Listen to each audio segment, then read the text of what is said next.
This Torah class is brought to you by TorahAnytime.com. Okay, Bruchim Haba, welcome everyone. We're continuing our series of shiurim.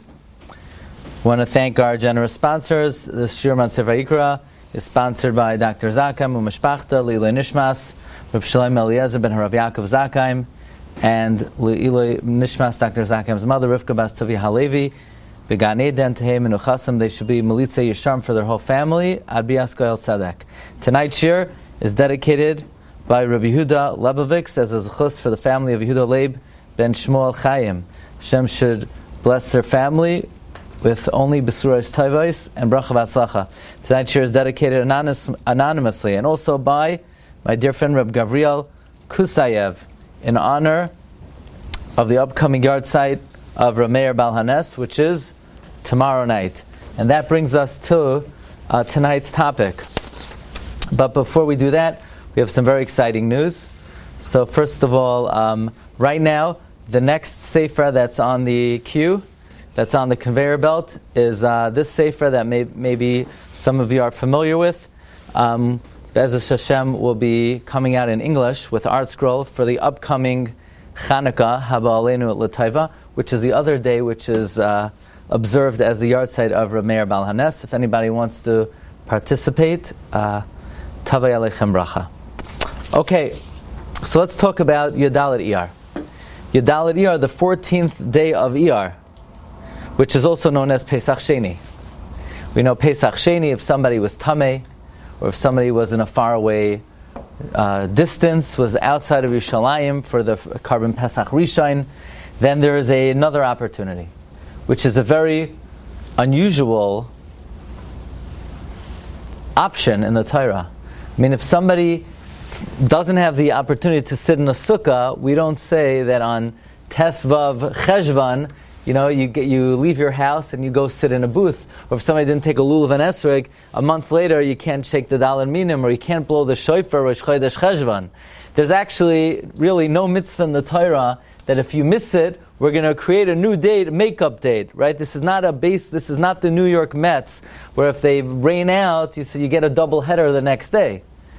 A mitzvah is be'itoy v'zmanoi. If you blow it, then, as they say, avar zmanoi bato karbanoi. And yet there's a concept that Pesach Sheini, you have another opportunity to be mekayim the mitzvah. Let's try to analyze that. What is this option of Pesach Sheini?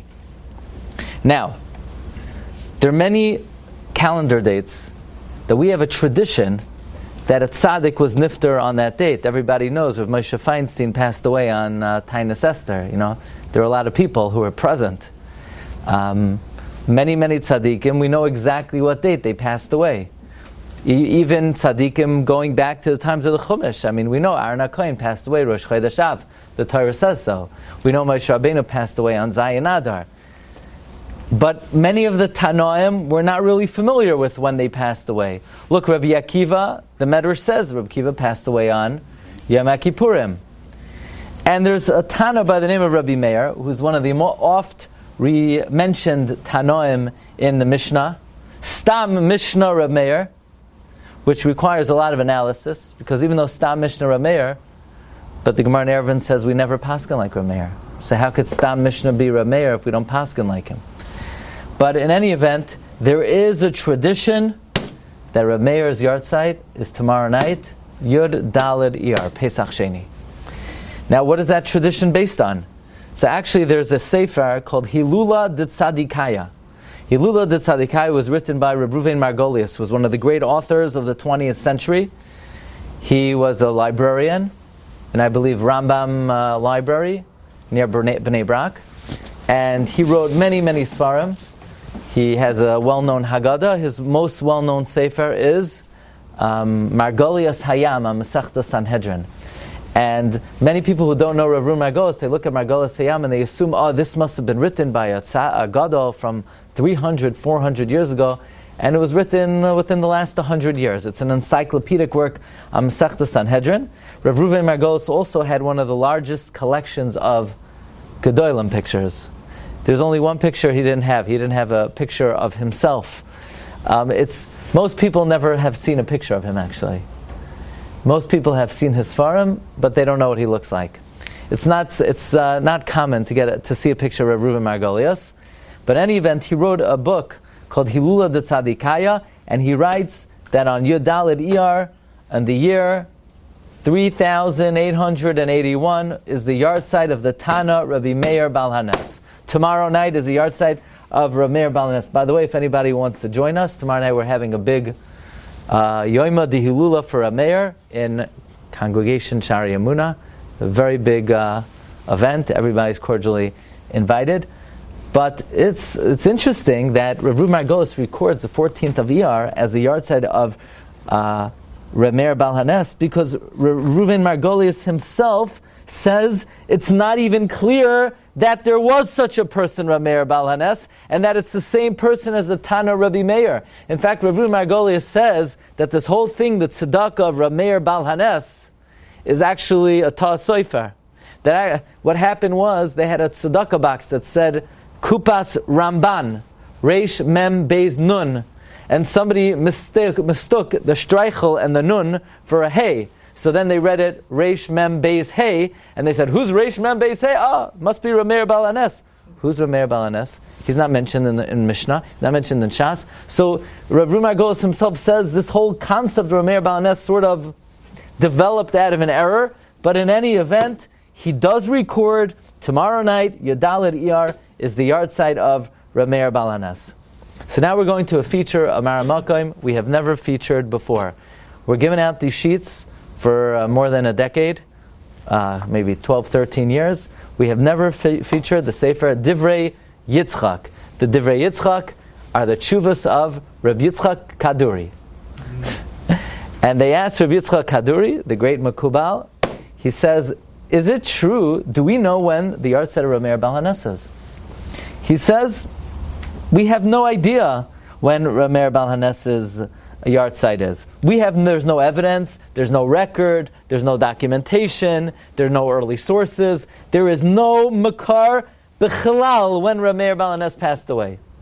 He's buried in Terraria. See? He was buried here, somebody else. Oh, who's buried there? Yeah. Oh, it's not even Borer that he's buried there. But now we're talking about when he was buried. Again, it's traditionally that he's buried. The question is, what day did he pass away? Okay. Right? What day did he pass away? Who's buried there? So there's a question, because there were, Rabbi Meir Baal HaNes, it might be the Rebbi Meir who wrote the Akdamas, who is known as Rebbi Meir Shatz. Okay. But they asked Rabbi Yitzchak Kaduri, so he said, I heard from a great Mekubal. His name was Rabbi Meir Abichatzera. Rabbi Meir Abichatzera said, we have no evidence at all when the Yahrtzeit of Rabbi Meir is. But because Klal Yisrael celebrates his Hilula on the 14th of Iyar, and many thousands of Yidden gather there and they pilgrimage there, therefore, that means the Jewish people paskin down here in this world, the 14th day of Iyar is the Yahrtzeit of Rabbi Meir Baal HaNes. Well, if that's how it's paskin down here in this world, then the Shamayim agrees and confirms and authenticates that in fact, Rabbi Meir's Yahrtzeit is the 14th day of Iyar. And in fact, the Rabbi Yitzchak Kaduri says the truth is, if you go to Morocco, there are many, many tzaddikim buried there that we have absolutely no idea when they passed away. And the tradition is they set one day that this is the Yahrtzeit, and that's the Yahrtzeit. So if that's how it's paskin down here in this world, that's how they treat it in the Shamayim. But then Rabbi Yitzchak Kaduri said, I found the source. Now we're going to see that this source is somewhat questionable. And the source is a piyut. The piyut was written by Rav Masud Abu Chatzera. Who's Rav Masud? Rav Masud Abu Chatzera is the father of the Baba Sali. I had the zchus to recently be at his kever in Risani, and Rav Masud wrote a number of piyutim about Rabbi Meir Baal HaNes. One of them, we actually, when we get together for Rabbi Meir's Yahrtzeit, the name of the piyut is Ashir Afa'er, and my friend Rav Moshe Morgenstern even composed a special nigun for Ashir Afa'er. Ashir Afa'er Lar HaMeir Rebbi Meir Baal HaNes Rebbi Meir. Anyway, that was written by Rav Masud. Rav Masud writes, look at these words in number 3. Melech Tamim Hu Hatana, Rebbi Meir Baal HaNes, Pesach Sheini Boy Niskina Hilula lemoifes vanes. The 14th day of Iyar, Pesach Sheini, was enacted as the Yahrtzeit of Rabbi Meir Baal HaNes. So what do you mean it was enacted? You don't have to enact the Yahrtzeit. They didn't enact Zayin Adar as Moshe's Yahrtzeit. He died on that day. So, if anything, this lashon is mashma that Rabbi Meir did not pass away on Yadal Iyar, but they established it on that day. Actually, the Sdei Chemed tells us the backstory. Why did they establish it on that day? So he basically says many Jews from all over the world would come to Eretz Yisrael to be Oilei Regel, even though there's no Beis HaMikdash. We know Rabbi Yaakov Emden says that Bizman Hazeh, there's still a mitzvah to go up to Yerushalayim on the 3 regalim. Many Jews would come Pesach, many Jews would come Shavuos, so they're not going to go home between Pesach and Shavuos, especially Lag BaOmer is in middle, and Lag BaOmer could go to the Rashbi. So they figured once we're in the vicinity of the Rashbi, we'll go to Rabbi Meir Baal HaNes also. And it happens to be that one year on Pesach Sheini, they were mechanech a new Beis HaMedrash and Beis HaKnesses by the kever Rabbi Meir Baal HaNes. And they had such a simcha and such a party and such a happiness, they said, hey, let's do it again next year. And they did it again next year. And actually, in some Sarim, it's brought that the cheshbon was that the city of Meron gained tremendously from people coming there. You know, it's like the Olympics, lahavdil. The whatever city has the Olympics, so the economy is boosted up. So you don't think it's good for Meron that people come pilgrimage for the Yahrtzeit of Reb Shimon Bar Yochai?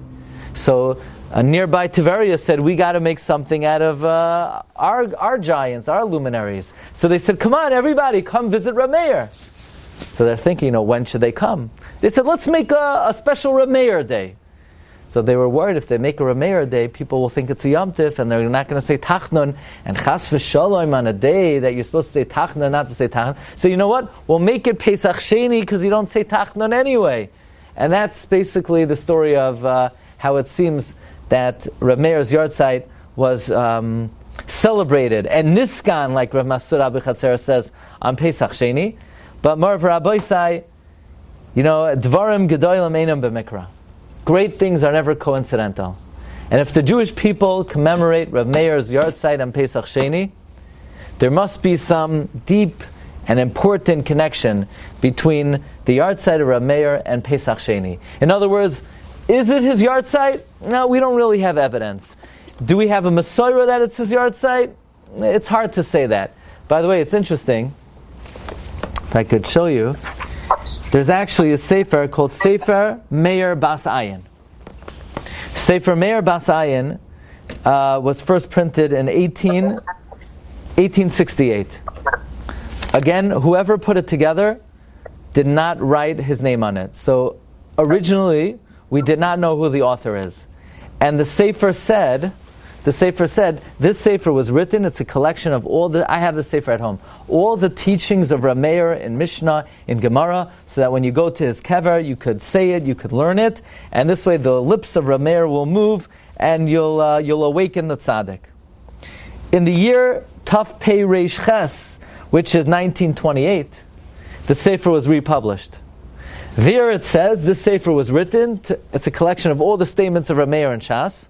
When you go to his kever on Yom Dihilula, Pesach Sheini, you could read the book. So obviously, between 1868 and 1928, Pesach Sheini became the Yahrtzeit of Rabbi Meir. Okay, so here I have a book written in 1868. It says, say this at his kever. It doesn't say a word about when his Yahrtzeit is. In 1928, when the Sefer was reprinted, it says, say the Sefer on the Yahrtzeit. Now, who wrote the Sefer?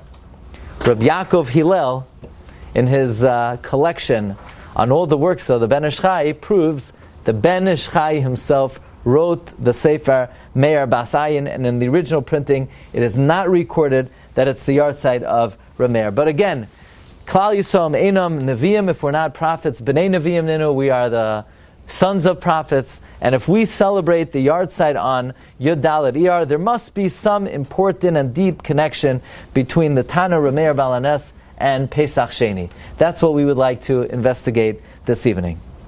Now there's another important idea.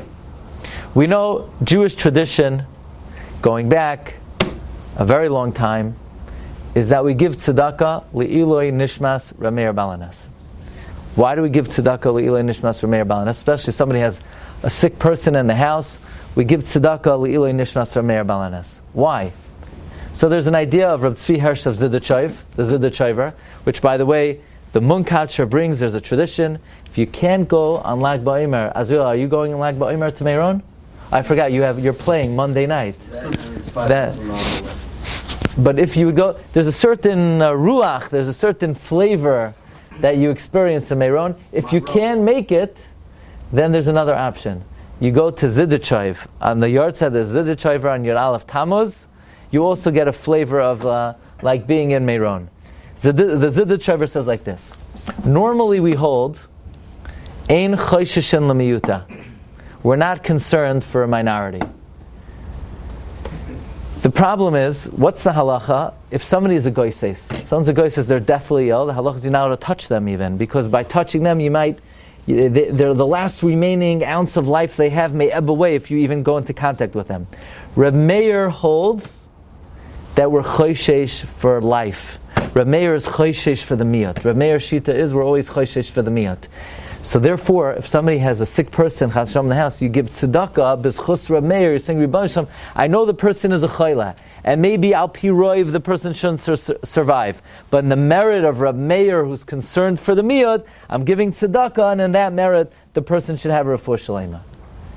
But then there's and moreover, there's a big discussion in the Gemara whether you're even allowed to give tzedakah. Remember the famous conversation between Tornis Rufus and Rabbi Akiva. Tornis Rufus says, hey, Rabbi Akiva, does God love the poor? So Rabbi Akiva says, yeah, he loves them. So Tornis Rufus says, so why doesn't he give them lunch? So Rabbi Akiva says, so we should go to Olam Haba by giving them tzedakah. So Tornis Rufus says, I don't understand. If you give tzedakah, it should be a terrible sin. It's like a king who puts one of his servants in jail and decrees nobody should feed him. If somebody sneaks into the jail and feeds the subject, they're rebelling against the king. So God decreed this person should be poor. How do you have a right to feed the person? So Rabbi Akiva said, bad analogy. What if the king gets angry at his son and he puts his son in jail and someone sneaks into the jail cell and feeds the son? Not only will the king not punish the benefactor, the king will reward the benefactor. Says Rabbi Akiva, we are not servants of Hashem, we are the children of Hashem. Now, which means you can only give tzedakah if we're like the children of Hashem. If we're like God's subjects, then you can't give tzedakah if you're not doing the will of Hashem. We've said over many, many times over the years, and the entire Sefer, that this Sefer, this humble Sefer, and what we're working on in English, is predicated on a simple Gemara Masechta Kedushin on Daf Lamed Vav. What is our relationship with HaKadosh Baruch Hu? Are we gods? Are we adopted? Are we slaves? Are we third cousins? Are we like a son-in-law? There's God and there's us. What are we to Him? Is God a boss and we're the work? What is our relationship with God? It's a major machlokes, Rabbi Yehuda and Rabbi Meir. And I always like to say, I would prefer to utilize Rabbi Yehuda's shita. Let's say you take your kids shopping, and let's say you take them to a clothing store, and they act up. I'm saying not my kids never act up, but let's say your kids. You take your kids to the store, and they act up. And somebody says, whose kids are these? So wouldn't it be convenient to say, I don't know, I'm not sure. I'm doing their mother a favor. Their mother can't handle them, and she asked me to watch them for the day. I don't know who they are. I rented them for the day. Not sure. Wouldn't that be convenient? And when they're behaving, and people say, wow, you're doing such a good job. Yeah, they're my kids, they're my biological. Wouldn't that be a very convenient arrangement? In other words, when the kid behaves, then he's your child. When the kid doesn't behave, you found them somewhere. That is our relationship with God, says Rabbi Yehuda. Rabbi Yehuda says, when we don't do the will of God, we're His subjects. When we do the will of God, we're His children. Rabbi Meir famously holds, Ben kach u ben kach nekraim banim. We're always God's children. And the Gemara says, what if we sin? We're still His children. What if we don't believe in God? We're still His children. What if we serve Avodah Zarah? We're still His children. Are we called good children or bad children? We're always good children. That's the Shita Rebbi Meir. According to Rabbi Yehuda, you cannot always give tzedakah. You can't give tzedakah to a guy who doesn't fulfill the Torah because he's not God's child. So you're going against Hashem. According to Rabbi Yehuda, you only could give tzedakah to tzaddikim. We give tzedakah le'iloi nishnas Rebbi Meir because only according to Rebbi Meir are you allowed to give tzedakah. Now, here's an interesting thing that I always wondered about. And tonight we're going to crack the code. Did you ever lose something? Of course, I never lost anything, right? I always know where everything is. But some people spend like a good part of their life looking for things. I can't even relate to some. No, I'm joking with you. I'm always looking for stuff, you know? But their keys, their toothbrush, you name it, you can't find it. Their cell phone, right? How come here people are so attached to their cell phone and yet they lose it all the time? And the thing makes a racket. You think just call it. No, when you need it, the ringer is off, right? People are constantly losing their phone. What are you laughing at, right? People lose everything. Their car keys, they have 10 sets. They don't know where any of them are. So what do? You go to the pushka Rabbi Meir Baal HaNes, you put in a quarter. Of all the pushkas in my house, the one that has by far the most money, it's not because of any sefer, is the pushka of Rebbi Meir Baal HaNes. I mean, the amount of money in there, I mean, it should make a thing. Every time you put money in there, put money in the savings account, you know?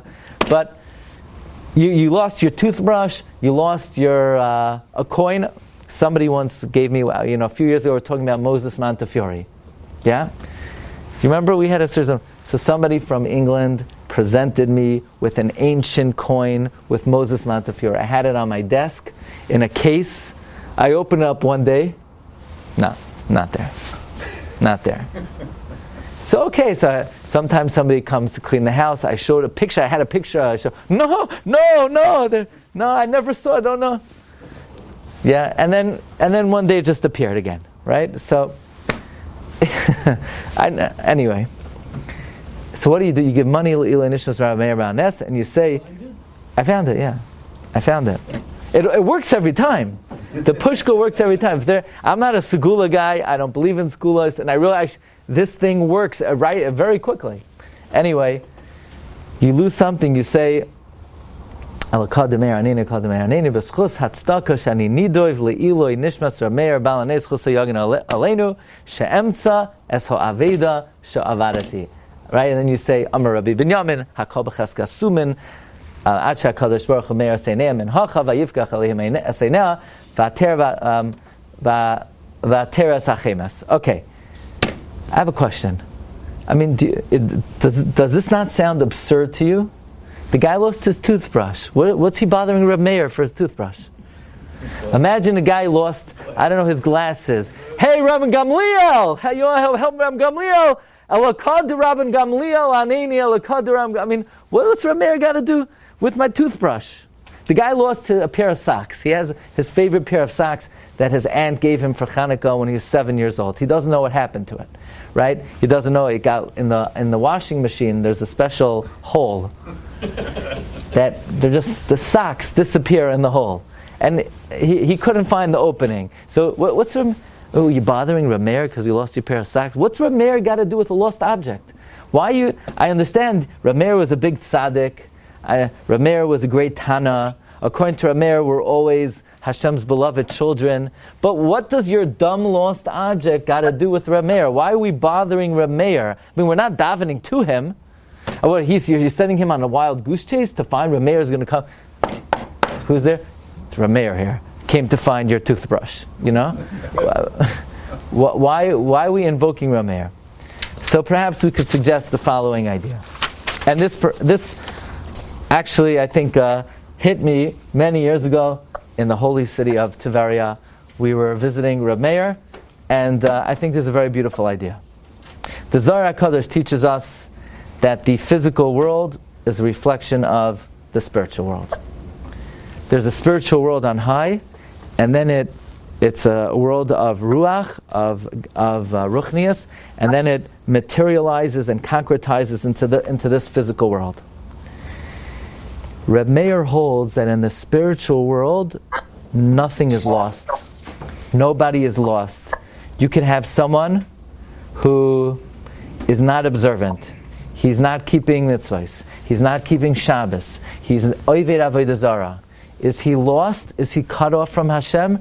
Rebbi Meir says, no, he's not cut off from Hashem at all. Now he's not cut off from Hashem. He's Hashem's child. He's Hashem's beloved child. He's always connected. He's a good neshama. He's a good child. According to Rebbi Meir, nothing is ever lost in the spiritual world. Nobody is ever too far gone that they sever the connection to HaKadosh Baruch Hu. Somebody could be an oved avodah zarah.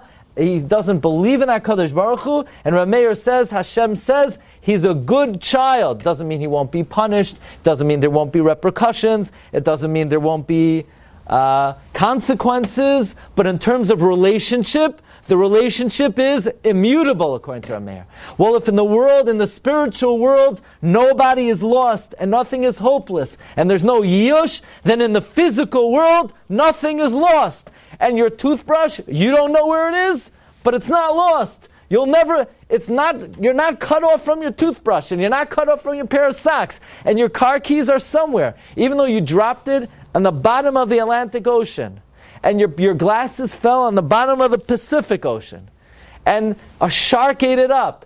Nothing is lost in the world of Rebbi Meir, because the physical world is a reflection of the spiritual world. And in the world of Rebbi Meir, there's always another opportunity. There's always a second chance. You could always come back. You're not lost forever. That's the worldview of Rebbi Meir. So in whose worldview? You have something important to you. You don't know where it is. It's misplaced. How am I ever going to find it? It's gone forever. No, according to Rebbi Meir, it's not gone forever. You could still connect with it. You could still trace it. It's not irreparable. You know, it's very interesting.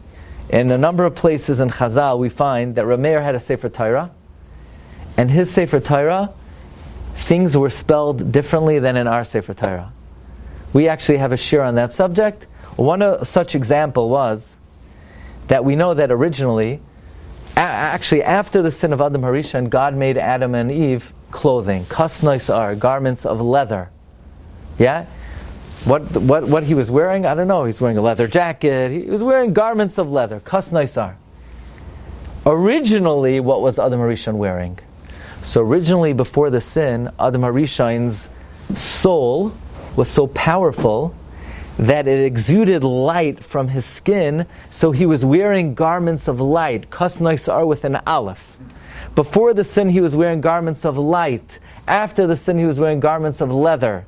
In the Sefer Torah of Rebbi Meir, it says that when God made clothing for Adam and his wife, he made, in Rebbi Meir's Sefer Torah, it said, kasnois are with an aleph, even after the sin. Why? How could that be? Because in the world of Rebbi Meir, that original level of garments of light, he did not lose completely. He was still connected from it. He didn't sever that madrega completely. He's not lost forever. He has not been downgraded permanently. According to Rebbi Meir, even after the sin, Adam Harishon retained some connection to that primordial madrega that he achieved originally. That's the worldview of Rebbi Meir. According to Rebbi Meir, we could understand now why we commemorate and celebrate the Yahrtzeit of Rebbi Meir on Pesach Sheini. Why do we commemorate Rebbi Meir's Yahrtzeit on Pesach Sheini? You have a second chance. Because if there's any day of the year where if somebody blew it the first time, why did we deserve Pesach Sheini? Because people who were tamei by Pesach Rishon, they came to Moshe, they said, Moshe, Lama Migara! Why should we lose out? You're right, we made a mistake, or we couldn't do the Pesach Rishon. We don't want to lose out. Can you give us another chance? Can you give us another opportunity? Is there some way we could rectify the situation? Pesach Sheini represents that even if you violate a big opportunity, you blow a big chance. Pesach Rishon, we know there's a punishment for not bringing the Karban Pesach. The punishment is there's a chiyuv kares. And yet these people came to Moshe and they said, Moshe Rabbeinu, give us another opportunity. And Moshe said, what do you want from my life? I don't make the rules. You're supposed to bring it on Pesach Rishon. What do you want me to do? They said, I don't know. Go to God. Tell him we want another opportunity. And Moshe went to Hashem, and Hashem said, okay, they want another chance. We're going to give them another shot. On the 14th day of the second month, let them bring the Korban Pesach. Is there any calendar date that reflects the view of Rebbi Meir? That when a person makes a mistake, and when a person blows it, and when a person severs the connection with Hashem, you can never sever the connection. There's always another time. Is there any calendar date that reflects the worldview of Rebbi Meir more than Pesach Sheini? So it's not a coincidence that we commemorate Rebbi Meir's Yahrtzeit and Pesach Sheini. The whole foundational principle of Pesach Sheini is reflective of the worldview of Rebbi Meir, that no matter what, one is always the beloved child of Hashem. This is going to bring us to a very sensitive topic. And perhaps this is the time of the year which we're best equipped to speak about and to talk about this topic. We know that in our generation, the phenomenon of Layalenu, children who do not follow the path of their ancestors, it's unfortunately a common phenomenon. And in Rav David Goldberg's Sefer on Chinuch, Chanoch Lanar, he speaks about that the first thing that parents need to know is, somebody told me that Rav Asher Weiss once had a meeting with parents, and he started off, he said something that was, in a way, very shocking.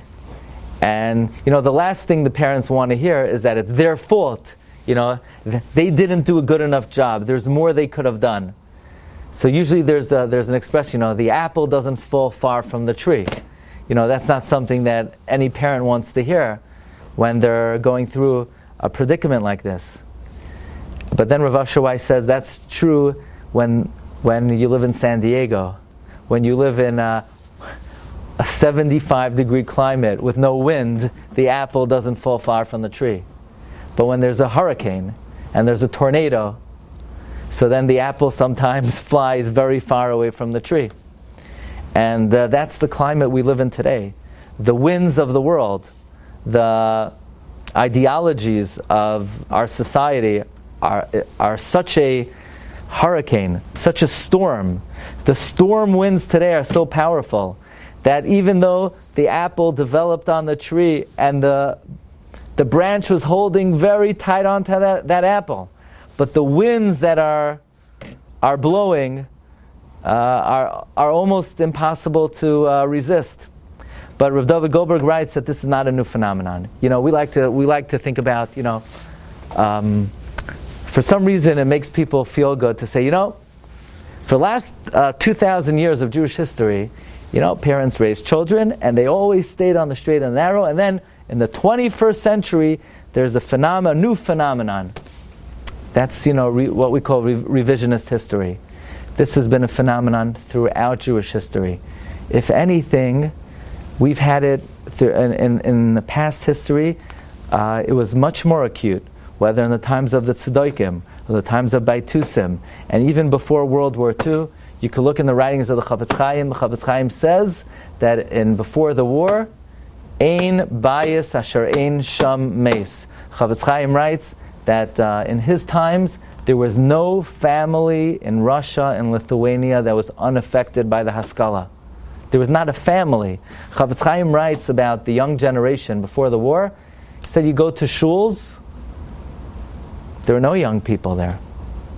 The Haskalah and the movements of the Bund and the Yiddishes had the hearts of the young.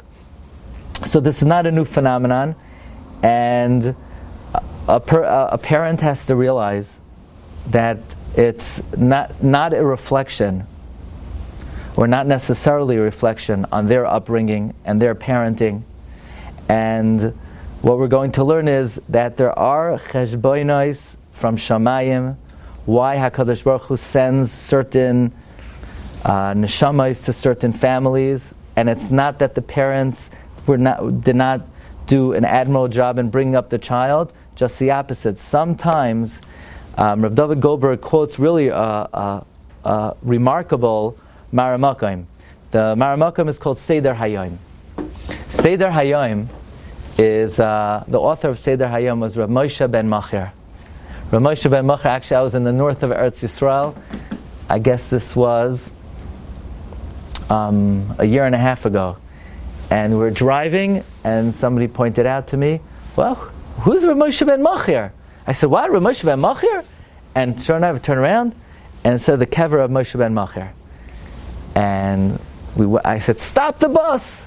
We got out of the bus, we went down to the kever of Moshe ben Machir. Rav Moshe ben Machir wrote the following tefillah. Moide ani lefanecha melech chai v'kayam shehechazarta bi nishmasi b'chemla rabba emunasecha. And he's the mechaber of Moide Ani. And amazingly, out of his kever, there was a be'er mayim chayim, spring of water. I guess if you compose Moide Ani, you need to have Nagelwasser available at all times. So he has his a wellspring coming out of his kever. And he writes something pretty remarkable. He talks about how the madrega of a child is dependent on the kavanos that the parents had at the time of their union, at the time of their relations. So he asks the following question. So then it should come out that tzaddikim and tamid chachamim should always produce tzaddikim, and people who are not as learned and are not as righteous, they should produce children who are not as righteous. And yet we very often find that tzaddikim sometimes will have children or offspring who don't follow in that path. And vice versa, the Gemara tells us, be careful with Amei Haaretz, because they have children who are Talmidei Chachamim. Why is there such a phenomenon, asks the Seder Hayom? Why does Rebbi Shalom, what is it that Talmidei Chachamim can often have children that don't follow in the straight and narrow? I mean, that's a very frightening question. Who even has the guts to raise such a question, or to even speak about it? But again, this is a student of the Arizal, and he does say that sometimes Talmidei Chachamim are held to a higher standard, and even if their kavanos were somewhat proper, but they're held to a higher standard. But then he says something amazing. He says sometimes they're neshamas in shamayim, and those neshamas need some rectification. So who's Hashem going to send that neshama to? Going to send it to parents who are not so worthy? Then maybe they won't put anything into this child. And this neshama that needs rectification, whatever that rectification is, maybe that neshama needs just to answer a one amen, or maybe that neshama needs to do just one mitzvah, or maybe that neshama needs to do one chesed. But what does Hashem do? He gives it to parents who are righteous and are kind-hearted, and the parents who will never give up on the child. And even though it's so difficult, and it's painful, and it's torment, and it's tsar, it's mamish tsar gidul banim, but the parents put in everything into that child, and they daven for the child, and they never give up, and they do whatever they can to retain a relationship, and to give over whatever they can. And then the chinuch, the parents give that child, the child will then do one mitzvah, and that will be that neshama's tikkun, so Hashem knows exactly who and where to give which neshama. So if you want to know why sometimes you see from Talmidei Chachamim, they'll have certain offspring, Hashem knew that these were the only people who could raise such a neshama. And therefore we can't question the ways of Hashem. And Rav David Goldberg says that parents should be mechazik themselves. It's not that Chas v'Shalom they were lacking in the chinuch they gave. It's not that they did anything wrong. Adirabba, they were chosen to bring some tikkun, whatever tikkun they can, to this particular neshama. And Rav David Goldberg says, look no further than one of the most well-known episodes in the Gemara. The Gemara tells us about a man by the name of Chizkiah HaMelech. Chizkiah HaMelech He was a big tzaddik. Under his reign, the Jewish people were more learned than any other time in history. He put a sword in the front of the shul. He said, anyone who doesn't learn Torah, I'm going to kill you. That's one option. That's one way. Nowadays, just love them. Chizkiah said, just kill them. Right? If you don't learn, we're just going to kill you. Rabbi Yid, you want to come to the shiur? I'm not really in the mood. No, you are in the mood, because if you don't come to shiur, we're going to kill you. Oh yeah, Chizkiah, okay, we're in the mood, right? That was his approach. He had one problem. Chizkiah did not want to get married. Why didn't he want to get married? Because he saw Baruch, he's on the Madrega that he could see Baruch HaKodesh, that he's going to have children who are not worthy. So Yeshaya Hanavi, the Gemara says that Chizkiah didn't want to go to Yeshaya, because Chizkiah said, well, the Navi should come to the king. And the Navi didn't want to come to Chizkiah, because the Navi said, the king should come to the Navi. So what happened? God said, we got to get these two people together. So Hashem made Chizkiah become ill. And now Yeshaya went to be in Vakar Choyla. So Yeshaya said, how are you feeling? Chizkiah, I'm not feeling good. Yeshaya said, no kidding. You're going to die. Not only that, you're not going to have Olam Haba. So Chizkiah said, what did I do wrong? I'm the biggest Marbitz Torah in history. Nope, you're a great guy, you just didn't want to get married. He said, I have a cheshbon. I see that I'm not going to have proper children. Shai said, it's not your business. It's not your business what kind of children you're going to have. Your business is to keep the Torah. The Torah says, Puravu, you have kids, and what will be, will be. So Chizkiah said, big talker. So I'll marry your daughter. I'll marry your daughter. You're not worried? I'm going to marry your daughter. And maybe in this chus of both of us, we'll have good kids. Yeshai said, it's too late. You already lost it. You can't rectify it. You didn't get married for so many years. Even if you get married now, it's not going to help. Chizkiah said, get lost. My tradition is, it's never hopeless. Comes the Bach. The Bach says there's more to the story than the Gemara says. The Bach says Chizkiah had two rotten kids. Rav Shakeh and Menasha. He was taking them to shul one day on his shoulders. They were making fun of his head. Maybe he was bald. One of them said, yeah, this head is very smooth. It's good for frying eggs. The other one said, forget about the eggs. We could be makriv avodah zarah right here on Dad's head. Chizkiah got so angry, he threw them both down on the floor. He tried to kill them. Rav Shakeh died. Menasha survived. We know Menasha was such an idolater that he introduced avodah zarah into every corner of Eretz Yisrael, including the Holy of Holies. Says Rav David Goldberg, do you think Chizkiah and the daughter of Yeshaya were lacking anything in the chinuch that they gave Menashe? Do you think they didn't teach him enough Torah? They didn't spend enough time with him? They didn't give over the tradition? There was nothing lacking at all. So what happened? It was a gzeira. It was a gzeira min hashamayim. Chizkiah knew. That's why he didn't want to have them. Yeshaya knew. But what could he do? His mitzvah is to have children, and that was the result. But let's think about what happened when he had Menashe. What was the outcome of Menashe? What was, the final story of Menashe? So we know that Menashe, he was a pretty great idolater. But we do know one story, that at the end of his life, the enemy came, and they captured him, and they put him in a pot. So first he called out to the god of Buddha, and he to this god and to that god, and he called out to every god he knew, and nobody answered. So he said, we'll try Hashem. Maybe he's there. God, I don't believe in you, but if you're there, answer me, because I remember my father laning the pasuk. Batsar lecha umitzaucha kol hadvarim ha'ila. I remember Dad teaching me this pasuk. God, I don't believe in you, but if you're there, I do tshuva.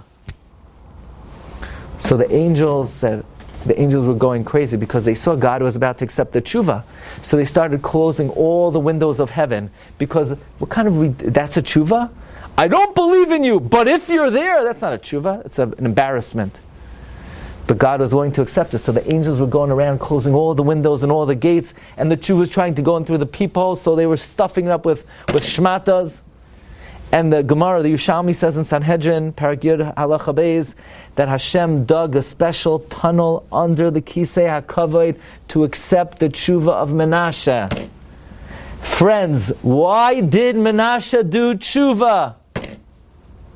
Because he had a father named Chizkiah. And Chizkiah taught him that when you're in distress, you cry out to Hashem, and Hashem will answer. And when Chizkiah told it to him, Menashe mocked it, and he said, Dad, what are you telling me? Nonsense. Stop talking about it. Let's agree to disagree. Let's just be friends. Just, we'll hang out together. I don't want to hear about this stuff. But Chizkiah kept on being mechanichim, and he did everything he could. And in the end, the last moment of Menashe did tshuva. Imagine if God would have sent Menashe to someone else. They would have wrote him off. They wouldn't have kept up the relationship. They wouldn't have taught him anything. And Menashe would never have done tshuva. But wait a second, listen to this. But does Menashe have a share in the world to come? In the Gemara in Chelek, it seems like he doesn't have a share. If you remember, the Mishnah in Chelek says that there are 3 kings that don't have a share in the world to come, and one of them is Menashe. But actually, if you look in Avos to Reb Nasan, it's a machlokes Rabbi Yehuda and the Rabbanan. Rabbi Yehuda says Menashe did tshuva, he cried out from the pot, and God saved him, and he has a share in the world to come. And the Chachamim say, no, he just returned to his malchus, but he lost his share in Olam Haba. And there's an amazing tradition that's recorded by the Kolbai. It's an amazing medrash. It's not found in the Bavli. It's not found in the Yerushalmi. It's not found in a medrash. It was preserved by one of the Rishonim. That says Rabbi Yeshua ben Levi. Do you remember in Baba Basra, Rabbi Yeshua ben Levi went upstairs to Shemayim? He went into Gan Eden alive. So Gamliel asked, what did you see behind the second door? So Rabbi Yeshua ben Levi said, behind the second door? It's a door of silver. All people who did tshuva are there in Gan Eden. So Gamliel said, okay, who's in charge of all the Balei Tshuva in Gan Eden? Says Rabbi Yeshua ben Levi to Rabbi Gamliel, I'll tell you who's in charge. Menashe is the king of all the Balei Tshuva. So ask the Chidah, how could there be a machlokes between Rabbi Yehuda and the Chachamim if Menashe has a share in the world to come? But we see in this story in the Kolbai that Rabbi Yeshua ben Levi went upstairs and Menashe's in Gan Eden. So how can you have a machlokes Tanoim? Says the Chidah in his commentary to Avos Reb Nasan called Kisei Rachamim, the machlokes Rabbi Yehuda and the Chachamim was before they heard that Rabbi Yeshua ben Levi went up to Gan Eden. But once Rabbi Yeshua ben Levi went up to Gan Eden, he proves that not only is Menashe in Gan Eden, he's the head of the Balei Tshuva in Gan Eden. The machlokes was before the experiment. After the experiment, we have conclusive evidence. Menashe is in Gan Eden. Not only that, he's behind door 2. What's behind door 2? Behind door 2, Menashe and all the Balei Tshuva. Why was Menashe the king of the Balei Tshuva? Because he remembered a pasuk his father taught him. His father taught him, even if you're in distress and you cry out to Hashem, Hashem will answer your tefillah. And this is all part of the secrets of heaven, of why God gave this neshama to this family Chizkiah. Perhaps if he would have given to another family, they would have written him off. They wouldn't have tried to be mechanic him. They wouldn't have put anything into him. They would have given up hope. And then Menashe would not have had the ending that he did. But Hashem's secret was that to a great man like Chizkiah, God gave this soul so that this soul could have rectification. This is the chiddush of the Seder Hayom. It doesn't make it less painful. It doesn't make it easier. But at least there's some degree of perspective. That HaKadosh Baruch Hu has cheshbainos. How to give every neshama its opportunity for rectification. And sometimes that rectification comes from even the smallest observance, something that maybe other people would overlook. And on Pesach Sheini, the day of Rebbi Meir, where we have to think about ourselves, what's our relationship to HaKadosh Baruch Hu? Well, we know we're always Hashem's children. Really? Does Hashem always love me? What if I don't keep the Torah so well? I don't learn enough. I don't daven so well. Okay, if you don't daven, maybe you won't get so much reward. But the relationship is immutable. It's not affected. We are always Hashem's children. We are always Hashem's beloved children. And if that's our relationship with HaKadosh Baruch Hu, then all we could do for our children is mirror that relationship.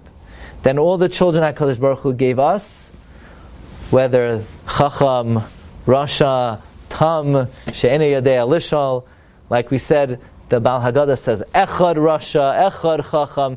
Every child we have to consider like our only child and like a beloved child, even if it's Banim Lo Emun Bam, Banim Mashchisim. And Be'ezus Hashem, if we're able to think of it in this perspective, and then we have to daven and have bitachon and hope and aspire that we're able to bring all of our family and all of our offspring the tikkun they need. HaKadosh Baruch Hu should bless everyone with only Zara Chaya V'Kayama, Zara Dila Yivsoik, V'Dila Yivtomi Piskame Yaraisa. Only children who Me'irim Es Ha'olam, B'Tairo V'Masim Taivim. But whatever the situation is, sometimes Kavsha D'Rachmana is that we have to enable as best as we can whatever tikkun we could bring, and Hashem should bless us all with Nachas the Kedusha Mikol Yahrtzeit Chalatzenu. Wish everybody a wonderful evening. Bracha v'atzlacha. Love to you. Chanani ben Akash Omer, Rotzah Kadosh Baruch Hu Zakas Yisrael, Fikach Yirvam Shemach Shenemar, Adonai Chafetz Man Tzikoy, Yagdil Torah B'Yadir. You've just experienced another Torah class brought to you by TorahAnytime.com.